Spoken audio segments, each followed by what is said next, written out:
Good evening, everybody. Welcome, welcome, welcome.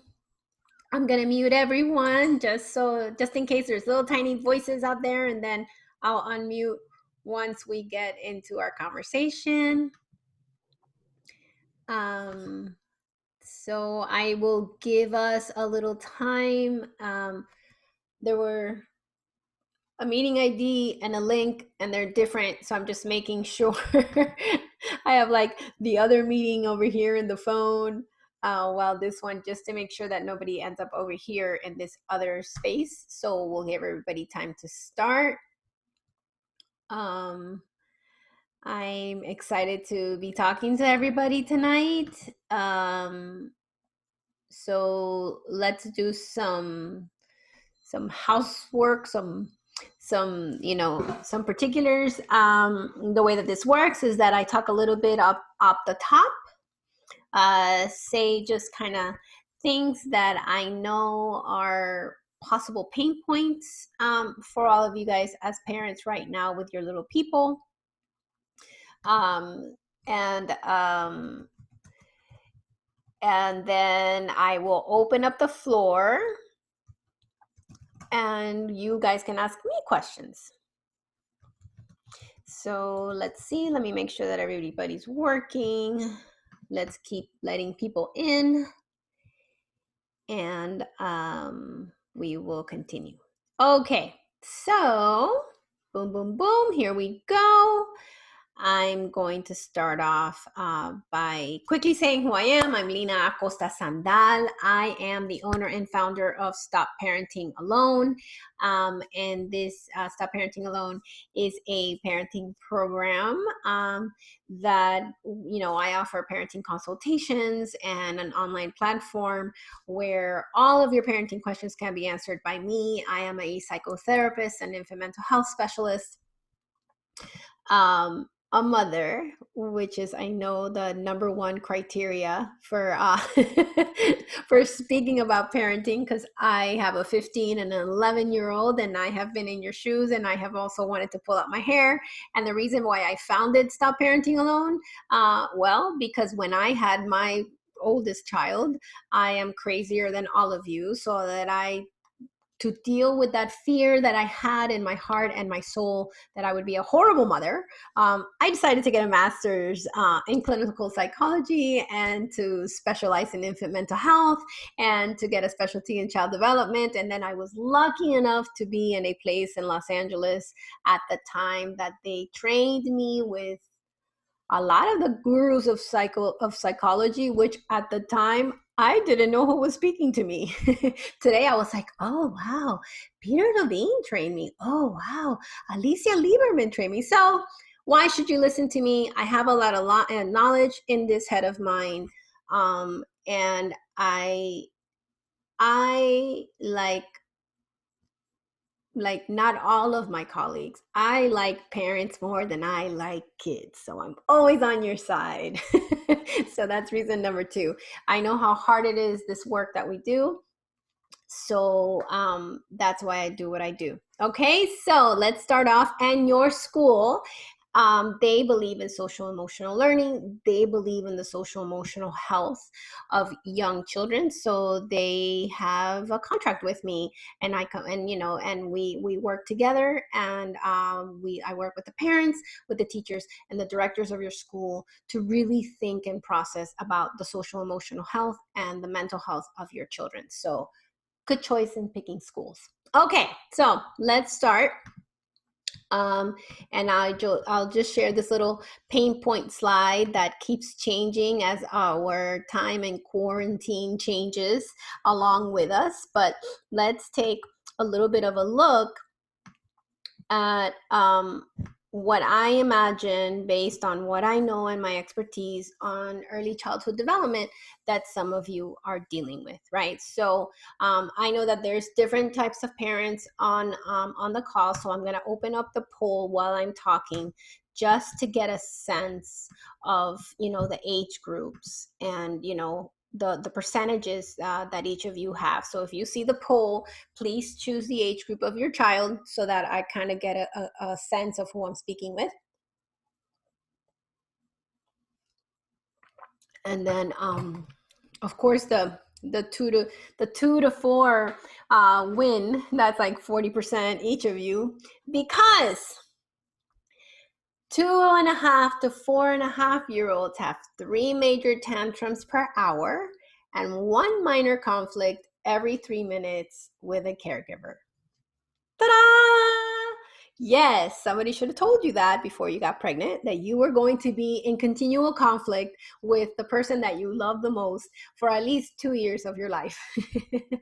So it is no surprise to me that when I do this poll, that there's a big group of you in that particular place. So go ahead and I'm sharing the results so you guys can see we're pretty even with the 2s, the 3s, and the 4s, which is great. Okay, so I know that at your school there has been the opening, yay, and that brings about different things to these pain points that I've been talking about throughout the months that we've been in quarantine, and now that we are opening safely into different environments. So I know for a lot of you, keeping them healthy, and the hand washing and the not touching. And then for those of you that are dropping off at school, what do I do? How do I keep my baby healthy? How do I remind them? Okay, so trust the protocol of the school and trust the protocol of your teacher. At night, before they go to bed, can you remind them, baby, don't forget when teacher tells you to wash your hands, you wash your hands. Baby, don't forget when teacher gives you the sanitizer in your hands, put it in your hands to rub them. Baby, don't forget that we play with friend, but not too close to friend. Can you do that reminder for health and safety at night before they go to bed? Yes. Why? Because you prompt the brain and you give a message to the brain. But in the car, before you drop them off, remember not to touch, remember not to touch, da, da, da, da. That increments anxiety. So in the car, don't do it.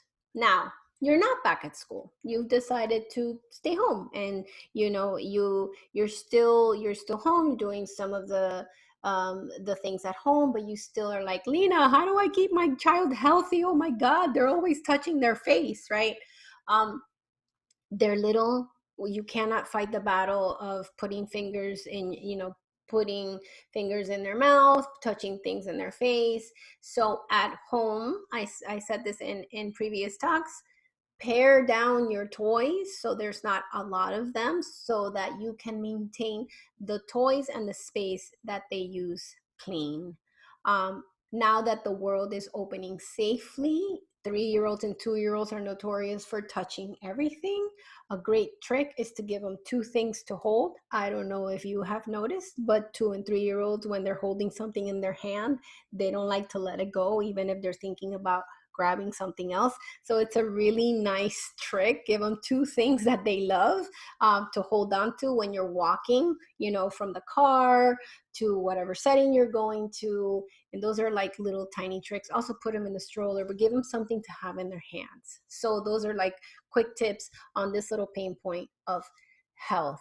But remember, if you're too much on top of them, if you're too much telling them, hey, hey, hey, be careful, be careful, be careful, we create anxiety for them, and that we don't want to do.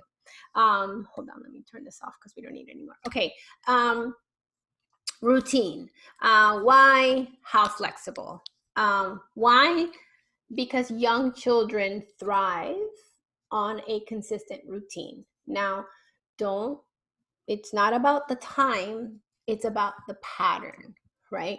I want a little person to tell me that they read a book, that they kiss their mommy, and that they go to bed, or that they take a bath and they have a book and they kiss their daddy and they go to bed.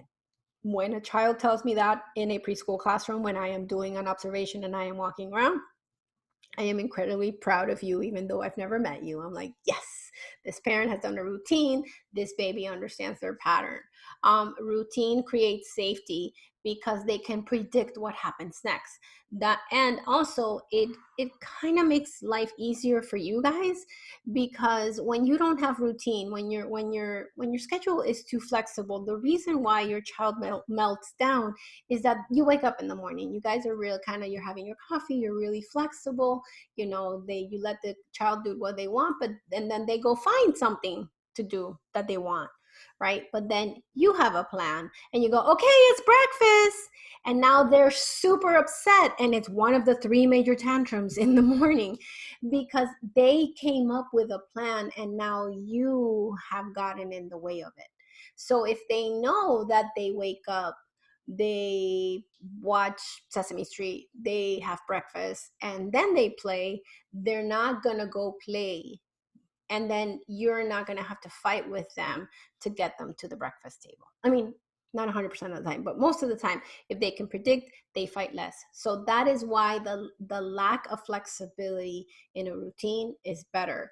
The only humans that could understand that the routine shifts and changes and doesn't expect that there's a plan A, a plan B, and a plan C to routine are children 5 and older, right? Because a child 5 and older, you could say, well, today is Friday and today we are going to, you know, pick something. We are going to eat pizza. We are going to do this and that. So that's why the less flexible it is, the happier you and your child is. And again, it's about the pattern, not so much the time. Don't get too stuck on time unless you have to, because you have to wake up in the morning, and we have to make sure that, listen up, this is good information. 1 to 2 year olds need, 12 to 14 hours of sleep in a 24-hour cycle. 3, 2.5, all the way to 4 need about 10 to 12 hours of sleep in a 24-hour cycle. And children 5 and up need 8 to 10 hours of sleep in a 24-hour cycle. So how do you figure out where to start your day, what time to start your day, so that you could do your pattern based on the sleep? And most young children will sleep about 10 hours overnight, waking up at least 2 times until they're 4. Another thing they didn't tell you, right? They didn't tell you about the tantrums, and they didn't tell you were going to be sleep deprived for 4 years, right? So that's perfectly normal. Okay, there are 2 different things that are happening.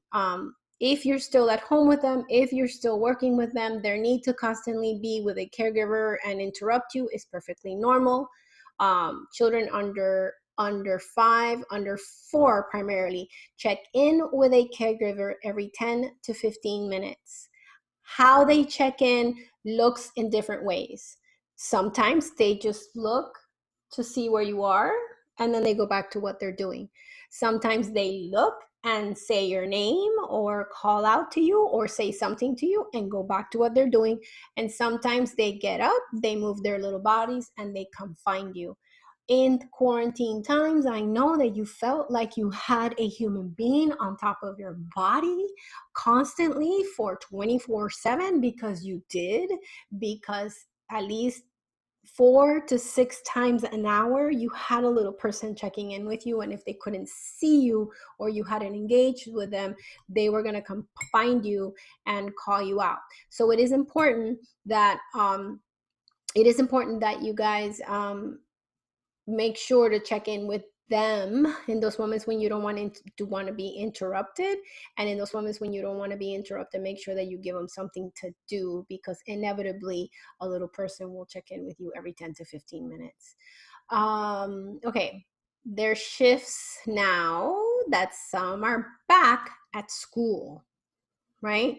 So if your child is not sleeping as well, if your child is a little more, and I hate using this word, clingy, because clingy means I need reassurance, mommy. I need reassurance, daddy. I need reassurance, beautiful adult that's in my life taking care of me, right? If your child has become more like on top of you and kind of behind you now that you've taken them back to school, it's just about the transition. So when they check in with you, don't go, stop, no, enough. Just go, hey, hi, we're good, and then put them back to what they were doing. Do a quick hi, do a quick hey, and then put them back to what they're doing. You're safe. I'm here. Tomorrow we go to school, right? So that on be, and they're more on top of you if they are back at school when they're home, because they spent 3 months in, close to 3 months in early childhood Disneyland, which is 24/7 with my caregiver. That's their favorite place to be, right? So although they have fun at school, they much rather, if they have a choice, they much rather be with you. And now they know that, but wait, I better make sure I know where my parent is, because they left me after we were together for all this time, and they don't have any sense of time. So that's a little bit of what you should be seeing. You should be seeing some regression in sleep, a little more constant clinginess and being on top of you. And the other piece that you should be seeing, if there was anything that they were doing well, like they were going potty, or they were speaking more, if they're, some of them may regress. So if you have a question about the regression ever since school started, that's okay. We gotta give them another couple of weeks, and that will kind of settle in. Screens. That's the number one question currently for all parents in quarantine, coming out of quarantine. Holy Lord, I broke every rule I had about the screen during quarantine. Okay, this one's a hard one, right? Now that some of you have shifted back to school, you don't need the screens that much. So you can go back to your old schedules of, or if maybe, when you came back from school, you spent some time together, you let them play, you had some dinner, you watched a TV show, then they, did bedtime, bath, book, bed, right? But expect them to be completely upset with you about it, because back in the good old days when I spent 24/7 with you, I also got to watch all the Daniel Tiger episodes that I wanted whenever I wanted. I also got to play with your phone whenever I wanted, because you were talking on the phone. So it's okay that they're tantruming about not being able to use the screen. You don't have to let them use it just because their expression of frustration and sadness and disappointment, right? That's what's so hard about being a parent. We are usually the cause of their sadness, frustration, and pain. We are setting boundaries to keep them healthy and safe, and they just want pleasure, right? So if you're setting the new rules again for the screen, do not expect them to fall back into this new routine of using the screen less for 3 weeks. Whenever we change up something major in their day-to-day, whenever we're introducing new things, for most children under 7 actually, give them 3 weeks to settle into it. The first week, they fight you, they try it, they fight you, they try it. The second week, they're like, oh, you're serious? So then they fight you 100%. The second week is awful. That's when most of you call my office and I'm like, no, keep going. And then the third week, somewhere around like the second day, they're like, bloop, bloop. They track, and then they start doing it better. So if you have changed a routine, or you have changed a behavior, or you have changed a boundary, make sure that you give it 3 weeks. Why? The brain is experience dependent. So what we repeat becomes our pattern. So don't repeat screaming, don't repeat giving in, don't repeat ignoring them, repeat setting the same consistent rule and boundary, especially as it pertains to screen. Now, but Lena, what is healthy for young children? Well, the recommendations by the American Pediatric Association prior to quarantine is 0 to no screens, 2 years and younger. Nobody does that. I get it. If you are doing something 2 years and younger, make sure it's a TV show. If you are doing a TV show, make sure that is educational and enriching. The safest thing to use is the PBS app, the PBS Kids app. Get them off the YouTube. YouTube is not educational. It's just random, some loving people that love children and create some kind of footage, and others, they're just trying to get their algorithm going so that they can get easy advertising money from your kid obsessing about the color green and the way that they show it. So YouTube is not the healthiest thing. PBS is better. Second to PBS Kids is Disney. And then if we go further down, we can go to Nick Jr. All of these are companies that work with psychologists and educational specialists to entertain your children. Also, Common Sense Media. Common Sense Media is your friend. That's a great website. Get used to using it. And there you could look for great things. Okay, so let's stop. And now we have entered the phase of when I start answering your questions. So until I run out of time, which is 40 minutes from now, I will answer the questions of the 9 of you that are here. If any question is valid, there's no bad questions, there's no dumb questions. So what I will do is that I will ask you to unmute, and then you can unmute yourself and you can ask me any questions that you want, and I will go here on the side of in the participants area. So hello. If I'm asking you to unmute, you could unmute yourself and say, yes, I have a question, or no, I don't have a question. Okay, so Alex, do you have a question for me? Hey, wait, there's an iPhone person. Hold on. The iPhone. Well, you unmuted yourself. What's your question? Hello. Hello. I have no specific question. I'm here just to listen. Perfect. Okay, we'll keep going then. Perfect. And that's what you can say. You say, nope, no question for me. Okay. Let's see. I only see Pandora Wellness. You can tell me if you have a question, and you can unmute yourself. Hello. Hi, I'm thinking of a question. I'm not sure yet. You can I could go back. Keep at it. about the pandemic and what kind of effect do you think this isolation, the 2 months isolation, has on our children? I mean, if you have any kind of thoughts or anything about that. Okay. So in this age group, there's not much of a grand effect.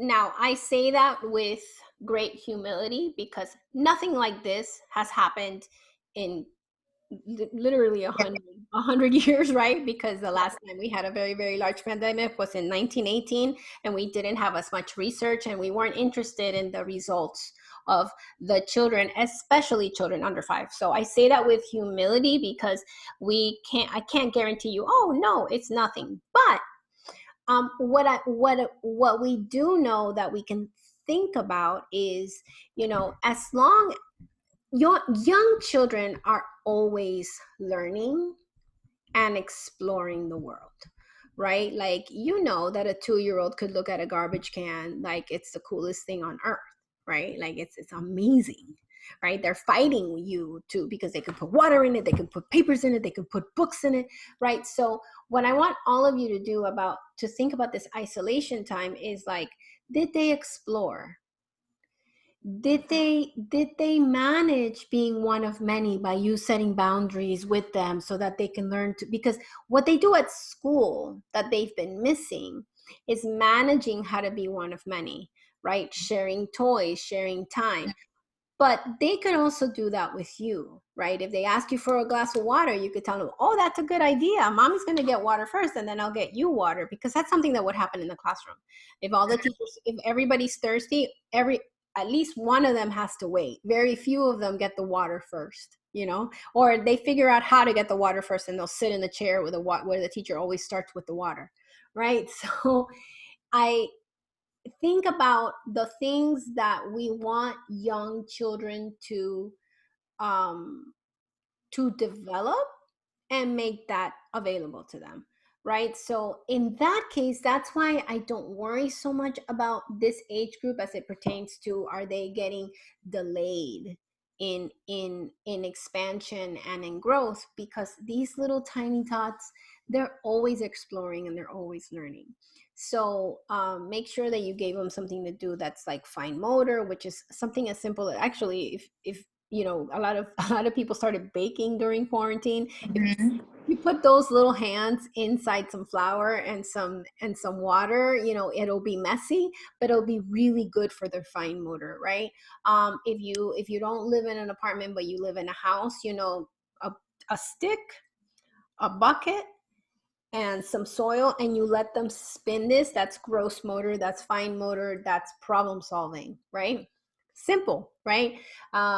You give them a bunch of socks and you sort them into colors, you know, that's problem solving, that's sorting. So it's thinking about, you know, this is a new little person. And if your child is 2 or 3, reading to them, read, and talk to them, talk, because from 2 all the way to 3, the biggest primary marker of development is language. So anybody that has children between 2 and 3, reading, read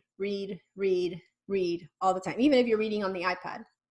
If you're reading to them, right, that's very, very, very good for them. And then the 4 and up, they really need to practice waiting, sitting, being one of many. But there's not going to be a lot of delay, especially because they are natural explorers. But that's a great question. Yeah. All right. Okay, Steph, I'll unmute you. Tell me what's going on for you. Hi. So I'm really tired. No So I have worries. a 2-year-old and a 3.5-year-old, and That's, of course, you're tired. it's like an ongoing battle. My biggest issue right now, besides having patience with both of them, that's it all day. With my oldest, a 3.5-year-old, if he's doing something I don't want him to do, and I tell him no, let's not do that, or I try everything A to Z, every tactic. I don't know what I'm doing wrong, but he just shuts down. Like, he'll start screaming back at me, just Yeah. or he'll put his head down and like walk away, and I can't get through to him. So I don't know. But he stops what he's doing. Because I want For a to few break minutes. I want to break that down for you, right? So, okay. So we tell a child, no, we don't play with the mouse, and we take it out of their hand. And by the way, put it down, put it down, put it down. I told you to put it down. Too many voice commands. So with children under 4, it's first voice. Hey, that's mommy's mouse. Put it down. They didn't, nothing changed. You walk over to them. You get close enough to their body where, you know, you're invading their physical space. Hey, put it down. Nothing happens, right? The third time, I'm going to help your body. Fuagata. You pull it out of their hand because you're stronger. And then once you have the mouse, you put it away. The next thing that happens is not behavior, it's emotion. And that's very important. The next thing, when they pull this out of your hand, the next thing that happens is emotion, not behavior. So you look at him and you say, you're very sad, but we don't use mommy's mouse. And then you put the mouse someplace else. You don't say another word. Even if he hits you, even if he says, loses it, right? Because that's his expression, his emotional expression of frustration in a very immature way. You look at your clock. You notice, you know, you look at a digital clock somewhere in the house, and it could last anywhere between 1.5 minutes to 20 minutes. But do not say another word, right? Let's say that he starts throwing something. You pick it up, you put it away. When the child is calm, because eventually what happens in that pattern, there's like, oh, and then they ask for the hug, right? That you give them a hug, because that's not rewarding the behavior, is going, no, esto no, but you can play with this, you can play with this. That's rewarding the behavior. Taking the mouse and letting them cry and express frustration is practicing emotional intelligence, because emotional intelligence is being able to label what I'm feeling, tolerate what I'm feeling, and regulate what I'm feeling, calm down from what I'm feeling, right? So I think the two things that a lot of young parents, a lot of parents of young children that you do is that you feel like you have to stop the emotion. You don't. While he's screaming, as flat as possible, now work on you. Lena, holy God, are you nuts? How in the world am I going to work with a crazy screaming kid? My neck feels tense. I'm sweating. I have sweat underneath my boobs. You're out of your freaking mind, 80, right? Okay. Yes. You're responding as reactively as them because nature is beautiful and it makes us feel as bad as them. That's why we have to calm ourselves down so that then they can calm down, because their nervous system matches and connects to ours. Notice how when I am speaking, I went really high and then I settled back down. And you paid attention a little bit more, even on the Zoom. You guys don't even know me and you're going on a nervous system ride with my voice. I do that intentionally. I also do it because it's me and that's my personality. But right now I'm giving you an example. So when he's losing it, once you've taken this with the 1, 2, 3, voice, close up, hey, give him an opportunity, and okay, I'm gonna help your body. I'm gonna take the mouse out of your hand, out. But 1, 2, 3, put it down. I told you to put it down. Why aren't you putting it down? And you're still at the table and they're way over there. You're making a mistake with anybody under 4. Voice from far away, walk close to them, and you're going to do this for like a while, right? The 4-year-old is more one that will stop when you only use voice. The 3-year-old is one that will stop when you get closer to them. They're like, right? Or like they show you, they're like, right? Oh, and by the way, if a child is doing that, like they're like, don't touch the mug, and they're like, and they're not touching it, they're actually showing you that they know the rules. So instead of saying, no seas fresco, or, oh, you're so sassy, no, say, oh, yes, you know the rule. We don't play with mommy's mug. And then they'll be like, and then they'll walk away proud, right? So that's important too. So when they're melting down, how do you regulate your nervous system? I think I said this in the last time that we were all together. The best way to reset your nervous system is to find your feet. So then that way you give a task to your brain. Okay, brain, I'm not listening to my child anymore. Now I'm finding my feet. Where in the world are my feet? Right? I told all of you guys right now on this call, find your feet. Now you know where it was. You weren't thinking about your feet prior to me saying find your feet. Okay, we find our feet. We change our posture. Why do we change our posture with like the that saying in that TV show on Amazon Prime, tits up, it's a comedian lady. Okay, so put your breast up, upper back. Why? Because when we are upset or stressed, we constrict our muscles. We tighten forward. So when we open, it will settle us back, and then we breathe. And that could happen in a quick thing, right? Feet, posture, breath. Feet, posture, breath, while he's screaming. You're no longer dealing with him, because when he asks for the hug, I want him to meet a calm nervous system.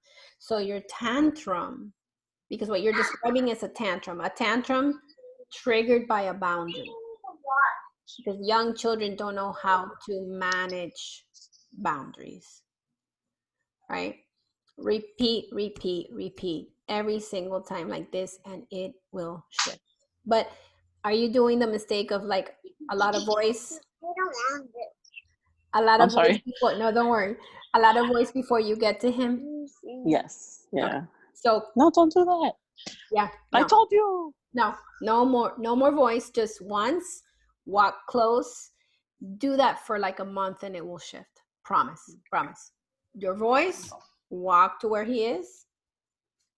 Hey, we got to put that down. And then the third time, I'm going to help your body, and then disengage him from whatever he's doing. And then for sure, normal. You're very, very angry. Take a minute to calm down, remove whatever it is that you're removing. And then you feet, posture, breath, feet, posture, breath, until they ask you for the hug. You hug them. Buddy, we don't blah blah blah, we don't hit your brother, we don't fight, we always take a shower, we always go to bed. Yes, sometimes the beans touch the rice. All of that is normal. All right. Thank you. Okay, Mr. Steven. Hello, do you have a question for me today? Hi, how are you? This is Steven's mom. My name is Diana. Hi, Diana. Thank you so much for the talk. It has been really helpful. So here's my situation. My son is 3 years old. He turned 3 during the quarantine, and he was supposed to start school in on July 1st. Yes. Give him 1 month to uh, get used to it, and then August will be, the beginning of the school year. He had not been in school before, but he has been a very active child since 7 months old. So I used to take him every day to different classes, very, very active. Right. And now we are given this scenario where we have to stay home for so many months. And now my big question is, what's the best for him? Is this healthy for him emotionally to start school with all the craziness that is going on?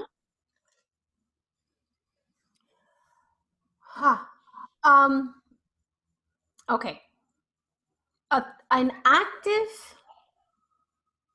preschooler, an active toddler in general, not in COVID times, does better at school than at home, because these little tiny active ones are always being told no, right? And they're always in trouble at home because their natural exploration creates the conflicts with the parent, right? So if I answer it, so for me, the fact that you had chosen to put him in school was a great idea, right? Because, oh my God, you have a little tiny active preschooler.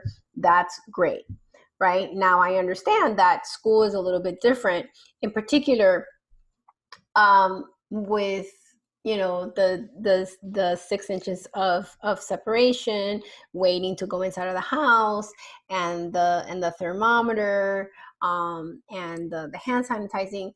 But since it's his first experience at school, he doesn't think it's crazy because it's the only experience he's had.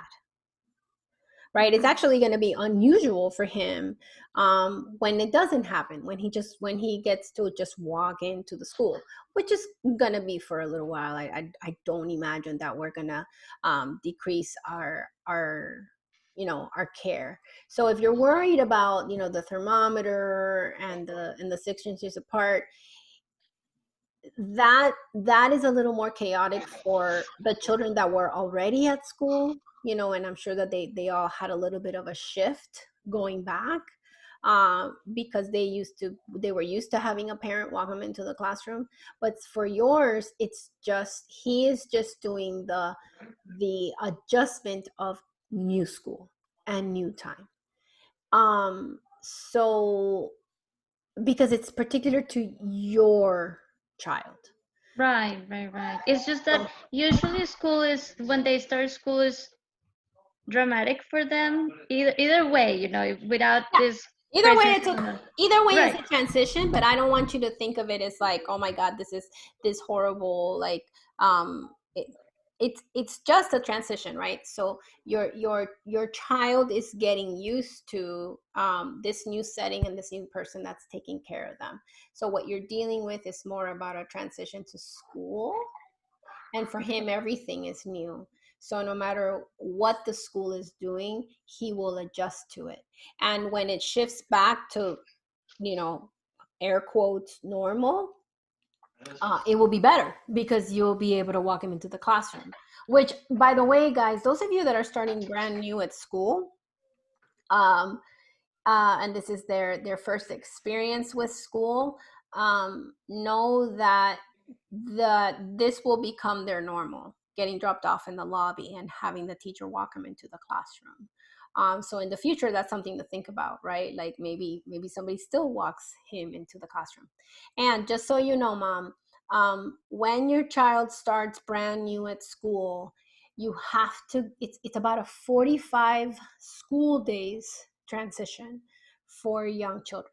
And so anything that happens that, that if they regress in potty, or they regress in sleep, or they become a little bit more clingy, it is important to make sure to know that it's normal, but don't change how you respond. So if their sleep patterns get upset, this is not a time to bring them in your bed if you've never brought them in your bed when they wake up in the middle of the night.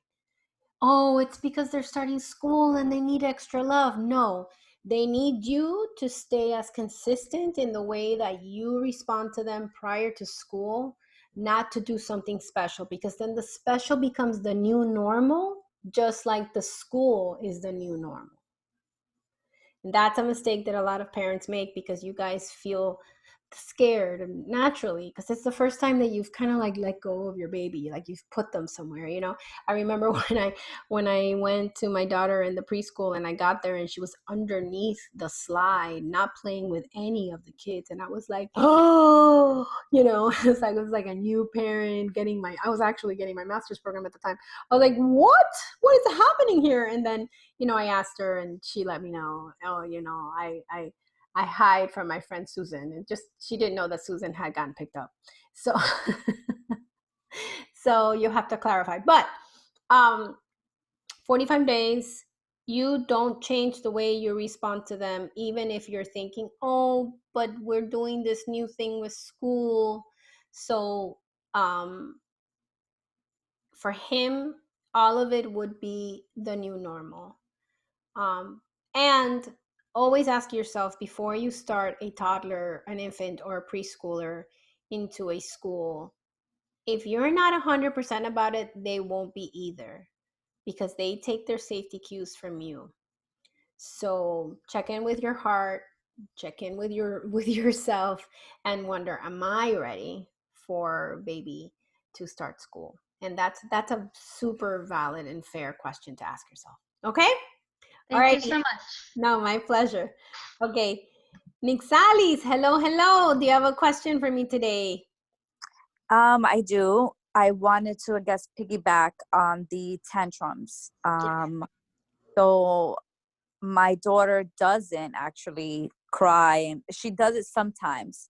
What she does is she wants to sort of like break even, and she'll try to go and find anything she possibly can to slam it.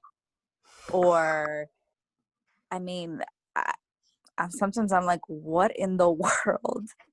And I try not to react. Yes. But, sometimes I'm just like, this is out of control, right? Mm-hmm. So she was never like this. It's all changed after we've been quarantined.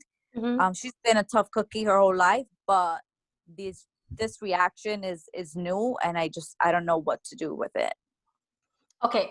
So first and foremost, definitely when a child does a big thing, like a bad word, or throwing something at you, or hitting you, you have to try your hardest to be as flat as possible, right? So you set the boundary.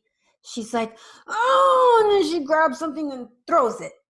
The why is because when we get flooded with frustration, anger, and disappointment or sadness, it actually has energy, right? It constricts our body, back to this idea of like, that's why I want you, boobs up, right? It constricts your body, and the most delicious thing to do is just to go, to release it. That's why we scream at our partners. That's why we hit the steering wheel in traffic, because that release, it feels delicious. right? So that's why she's doing it. It's a way to release that pent up energy that she has, because in that moment when you're setting the boundary, and I want you to continue setting your boundaries, remember, we do not, parenting goal is not for your child, it's not for you to make your child happy. Yeah. It's never a parenting goal, because that's a bad goal, because what makes children happy? You know, think about what they want, right? They want to sleep with you, they want to stay up, they want to eat apple pie 100% of the time, right? And then if you did that, they would be happy, right? But they would be incredibly unhealthy, right? So when she throws something, I want you to pick up the object and not speak to her. You pick it up and you say, you're very frustrated, it's time to calm down. And then just do as little as possible, right? Don't say, we don't throw things, that's not a good, like, we don't throw things is later. At night, at bath time, wow, today we had a bad day, and you forgot that we don't throw things when we're angry. And then you threw your toy and it broke. And then mommy now has to throw it away and I can't replace it, right? So it's later. In the moment, you stay as flat and as calm as possible. Find your feet, change your posture, breathe. Because if it got worse in quarantine, then reason number 2. So she probably, the first time that she threw it, she got the beautiful energetic response of releasing anger and disappointment. But then, surprise, surprise to the toddler scientist, it stopped my mother dead in her tracks. Like, she was on the phone, she was talking to her friend, and she just stopped everything. And even though she screamed at me, she stopped, and I got her complete attention. So sometimes they come upon these like, oh, because getting your assurance, your connection, and your attention is the second number one. The second goal, no, it's actually the first goal of young children. The second goal is pleasure. They want pleasure 100% of the time, because they learn by 3 that sadness, frustration, and disappointment are yucky and we don't want to feel them. But it doesn't mean that we don't let them feel it. So pick up whatever she threw, put it up and away from her. Don't talk to her, right? Because then now she's releasing energy as well as getting your undivided attention, right?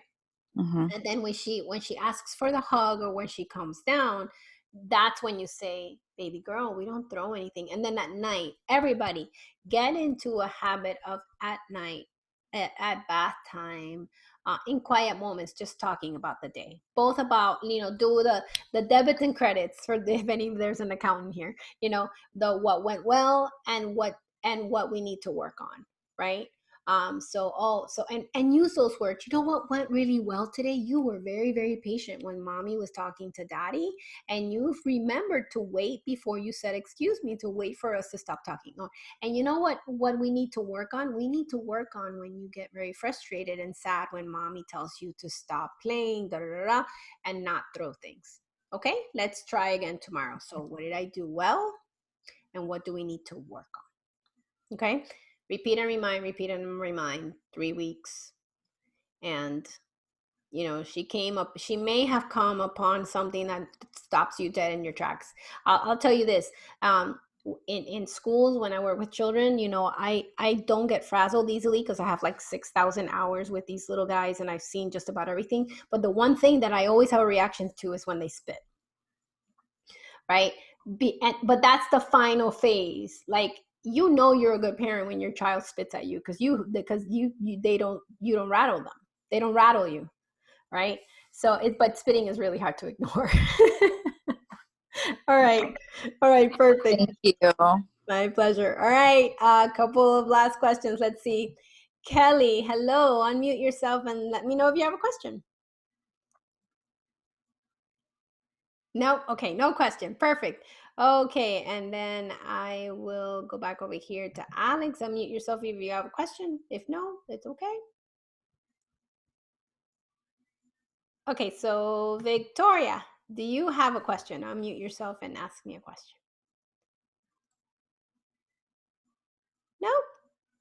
No. Okay. So I think I got everybody. I very happy for everyone to be here tonight. I will let you know about me and how you can get in touch with me. So let's skip through all of this. What I can let you know is if you love me and you want to do this more individually, I have a service which is parenting consultations, right? So I spent an hour and a half with you. You tell me your individualized situation, and then I give you in like very specific individualized strategies for you and your little person. So if you you know, it's a great thing to do. It's usually $300. I am offering it now at $250, just because I know that these times are rough. My number one, if I were a parent, this is what I would do. I have a $49 a month online parenting support subscription where I do this every Tuesday. With the online support, and people ask me questions for an hour, just like we did right now. And we have a private Facebook group where people ask questions, and I hop on and I will answer your questions within 24 hours. And the only day I don't answer questions is on Sunday. And there's a private area in my website where everything that I can possibly think that a parent needs to know about development and all the blogs and all the information that I put out with Telemundo and which HITN TV and with whomever calls me that wants to interview me about development, it goes in there. So it's like a one pit stop, and it's for early childhood, school age, and adolescence, because I do all of the age groups. And besides that, you could always read my blog. You can join the mailing list. And you can find me on social media. In Instagram, you can follow me. I'm Parenting Expert, or you can follow Stop Parenting Alone, which I also give a lot of information through there about the events that I'm doing, as well as like, you know, Wednesday wisdom quotes that tend to be really popular. So if you need a little Wednesday wisdom, you can follow me on Instagram and Facebook on Stop Parenting Alone. So thank you, everybody. I will unmute yourself if you want to say goodbye. Good night. This has been recorded, so I will send it to the school so they can share it with all the families. And I'm glad that everybody is doing well. And welcome. Say bye. Thank you. Bye. Bye. Thank you. Night, everybody. Hang in there, Miss Steph. We'll see you around. Thank you so much. Thank you. Bye. Bye, guys. Bye. Good night. Bye. Good night. Yay.